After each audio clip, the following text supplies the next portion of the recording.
processing plant, Saga. Yeah, got you, Saga. I've got a crab pump down, so I'm coming in for emergency offload. I'll be there in about 12 minutes.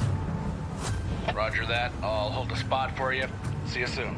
Oh, thank you very much. From being forced to deal with the prospect of the frozen, treacherous water that has claimed the lives of many, to the challenge of keeping their trusty vessels in the water before mechanical damage prevents them from making massive hauls towards the end of the crab fishing season.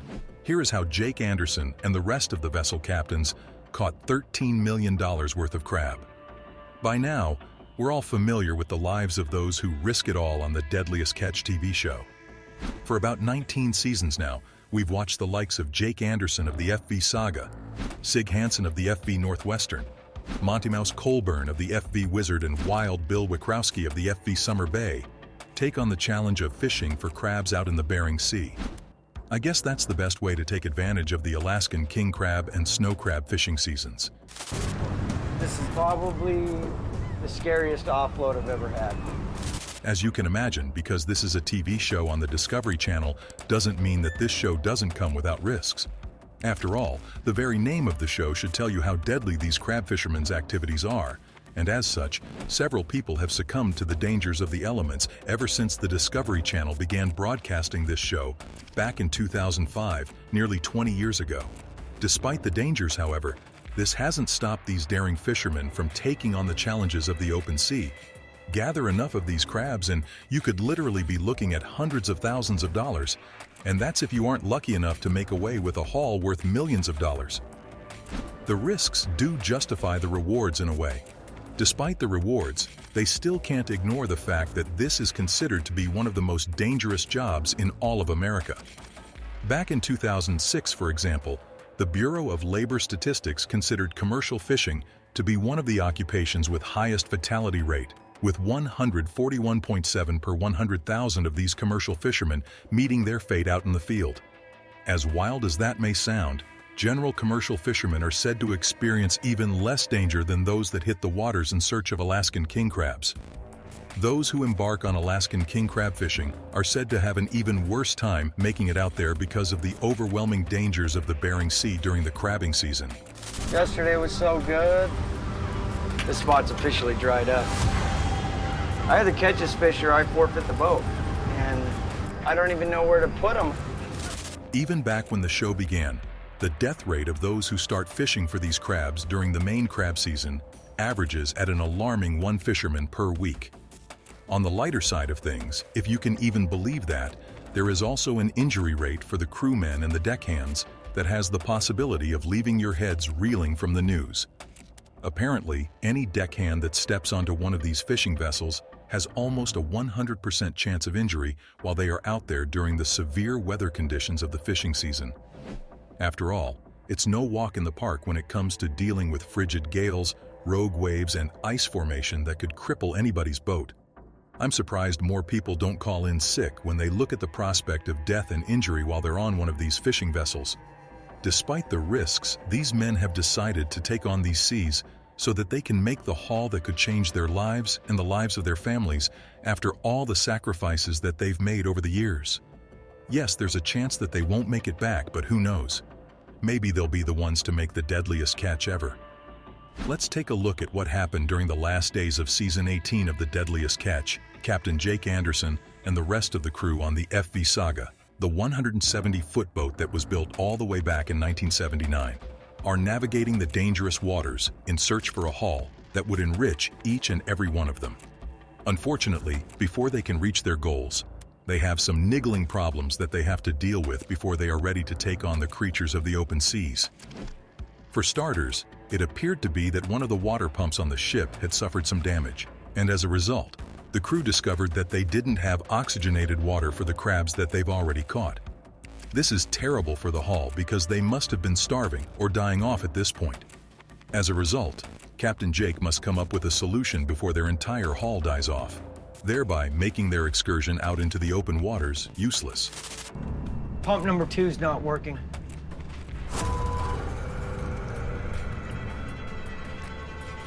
To be honest, Cake has been looking for solutions to the many problems that one could face while fishing for these valuable crabs for some time now. Long before Jake became one of the featured crab fishermen on The Deadliest Catch in 2007, he had been developing a respectable career as a seaman. In fact, long before he began to develop such a career, it seemed as though he was destined for a life in the sea. You see, Jake Anderson was a fourth-generation fisherman that always seemed to find that he was living by the sea. This was probably because he was bred for a life as a fisherman in the fishing town of Anacortes, Washington, in the midst of those men that he would soon grow up to emulate. These fishermen helped the young Jake develop a love for the sea, especially when he started hanging out with his uncle Brian Mavar. Before long, a teenage Jake couldn't ignore the call to the open waters of the sea, and by 17, he began fishing for salmon in the waters located off Bristol Bay. Before long, he found a job on a trawler processor, and by the age of 25, he began pot fishing. Within a year, he became a greenhorn on the FV Northwestern. After spending the next 6 years learning the ropes of the job on this fishing vessel, Jake realized that he had developed into the man that he is today, thanks to the hard work and charisma that he was able to nurture during his years fishing in the sea. Sure, he had to overcome some personal tragedies, such as the loss of some family members and his battle with addiction during that time, but by the end of this 6-year period, he became a full-share deckhand to the relief deck boss under Captain Sig Hansen. After overcoming the addiction that wanted to slow him down by 2010, Jake was able to obtain his USCG Mate 16,000-ton fishing license and his Master 100-ton license, so that one day he could become the captain of his own ship. Before long, he became the captain of the FV Saga, and since then, he has never looked back. However, now he must make sure that he and those on the 170-foot-long vessel will be able to complete the season on a positive note following this final voyage out into the sea. I've got a crab pump down, so I'm coming in for emergency offload. I'll be there in about 12 minutes. Roger that. I'll hold a spot for you. See you soon. Oh, thank you very much. Looking for solutions to this massive problem, Jake calls out to the base so that he can see if there's a way to fix the water pump for the crab there. Eager to get to the base as quickly as possible, he was glad that the men at the base would be able to find some space for his boat to dock once he got there. He just might be able to save his babies after all. Thankfully, the arrangement was also to start with the repair work for the water pump the moment that the boat got to the dock, so it was important that the crew began to clear the pump before they got there. As such, Jake gave the order to his men to act as quickly as possible. They will be docking at the base in less than 20 minutes, and they didn't have time to mess around. They had a crab water pump to fix, and they had to do it quickly. Jake's instructions are fair enough. The equipment needs to be as dry as possible before they get there, so the team tries to do all they can to drain and clean the equipment in time for their arrival at the dock. Ever the diligent captain, Jake can be seen keeping a watchful eye on the draining activities as they take place. Our only guess is that that's the only way he can ensure that his men are following his instructions to the letter. It is during this drying and draining exercise that Jake also begins to show concern for the state of the crabs. He began to worry because he didn't notice any stirring in the water tanks. This is quite worrying for Jake and the crew because if they had already lost their catch before they could make anything from them, this would have rendered their entire expedition pointless. Let's hope that this is not the case. There's a lot riding on this haul. Indeed, this is a bit of a saga. Well, as Jake was dealing with the prospect of losing their entire haul, others were struggling with the hazards of the sea. You see, while some were having troubling dreams about still being in the waters, others were struggling with the frozen sea waters. The waters were so cold, the guys were going to have to get the sledgehammers out.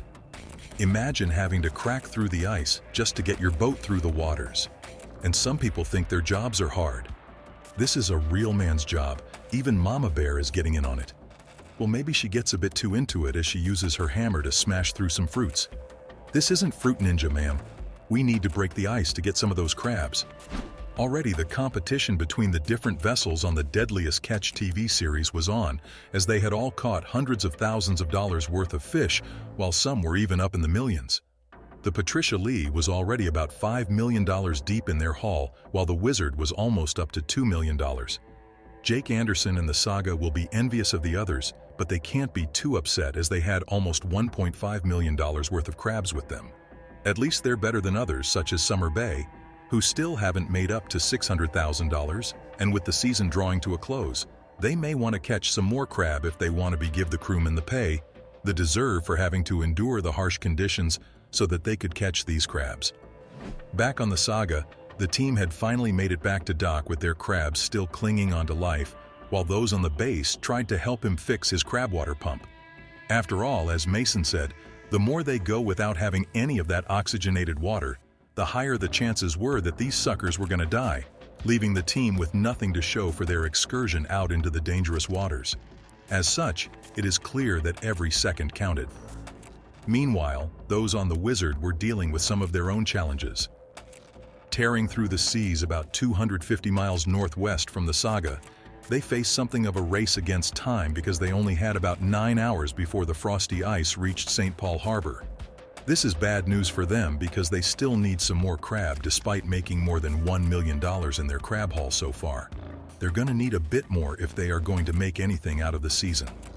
Really, the hustle is real on the deadliest catch. No wonder they celebrated wildly anytime they made another great catch. Nothing is going to stop them from reaching their targets, not even the weather. Considering that their last catch got them about 600 crabs, there may be a chance for them to make it good after all. Considering how many crabs they needed to catch to make it something of a successful season, perhaps it may be a bit relieving to find out that they were only going to need to make 4 more catches to reach their target.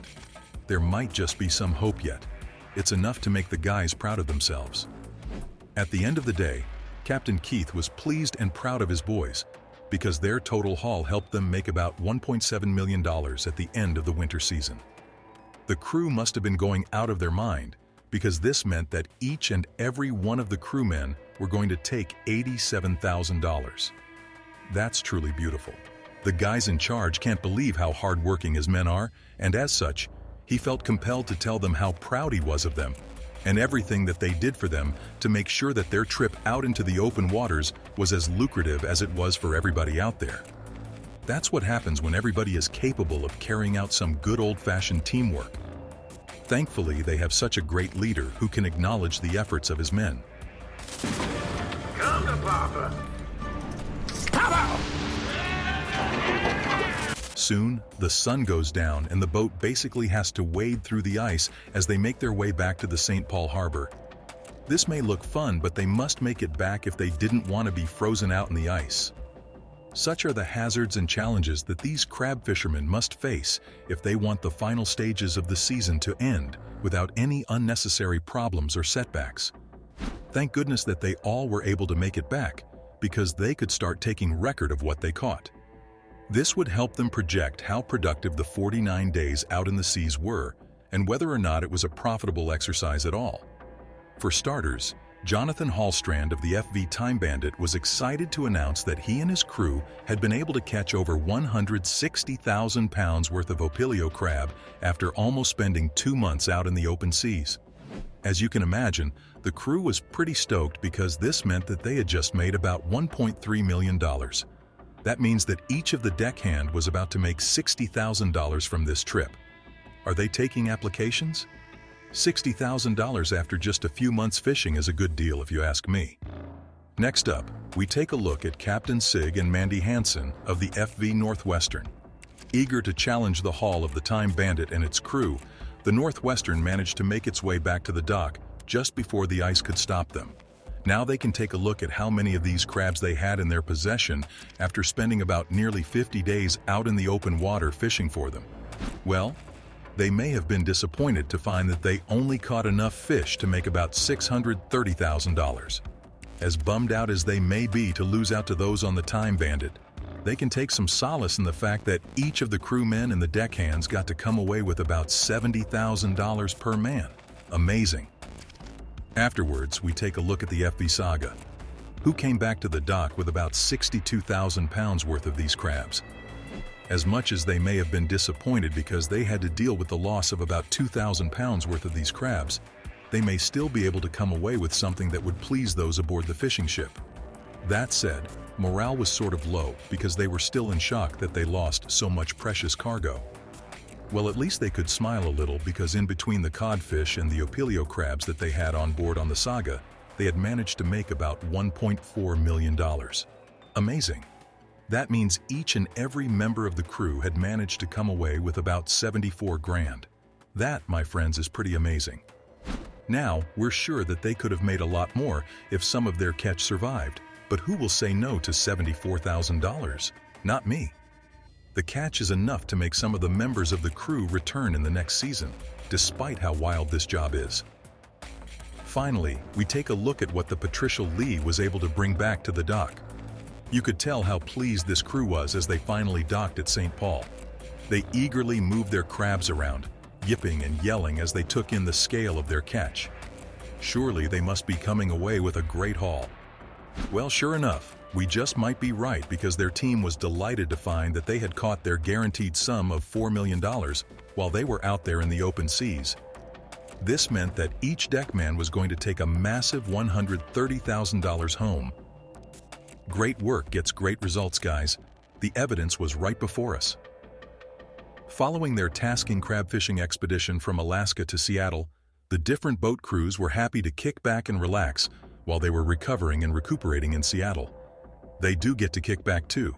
After all, they had just spent the last month or two fishing for crabs and whatever there was out there in the wild and untamed seas. Now that they have come away with the reward of their work, they can return home to meet their families they hadn't seen for so long. They had worked through quite a difficult year, yes. That said, they were able to overcome all their challenges that they faced while they were out there. Remember, it is not about winning all the time. That isn't what makes you great. What makes you great is your ability to get back up when you've received a blow that has knocked you off your feet. They had their Opelio crab, despite having to endure what seemed to be the worst season in more than 2 decades fishing for these crabs in the open seas. As a result, we cannot be surprised that the captains and the owners of these fishing vessels were so moved that they constantly had to remind their men and women that they were proud of them. They were grateful for their effort and contributions to the cause, and now they get to go home with the riches that come from their work. That is how life should be. No questions there. No doubt, it is clear that these guys were not going to forget the season. Not quickly anyways. They knew what they had been through just to get to this point. Fortunately, they were able to overcome the harsh challenges of the seas. Now, they can return to their families. With any luck, this experience may even encourage them to return for even more expeditions, so that the viewers at home would be fascinated and inspired by them if they aren't already. Sure, Mother Nature wasn't trying to be their friend as they were out there. From massive storms to having to break through the wretched ice just so that they could inch slowly towards their destination. It hasn't been an easy experience for any of the deckhands or the captains out there. They've even suffered some casualties as several members of the team got hurt, while guys like Todd were lost to the job. Despite these losses, they were sure that even the likes of Todd, who was watching from up above, was proud of their accomplishments this season. Anybody who has eyes would be proud. As such, they can continue fishing with pride and peace of mind. Doing an honest day's work should come with no shame at all. Looking back, this achievement is made even better by the fact that the team indeed would have had to rally in the face of these challenges, as it almost appeared to be that they could lose out to the elements while they were out there. Thankfully, they were going to do whatever it took to get to that codfish or crab. That was the only key to their survival, and nothing was going to stop them from achieving it. Now the likes of Jake Anderson can plan on going on a date with his beautiful wife, while making sure that he gets to throw a birthday party for his kids. The game may be difficult, but we do know that that's what makes it great. Hopefully the guys can do all it takes to come away with their catch again and again. That is the way for those who risk their lives as they head out to find the deadliest catch.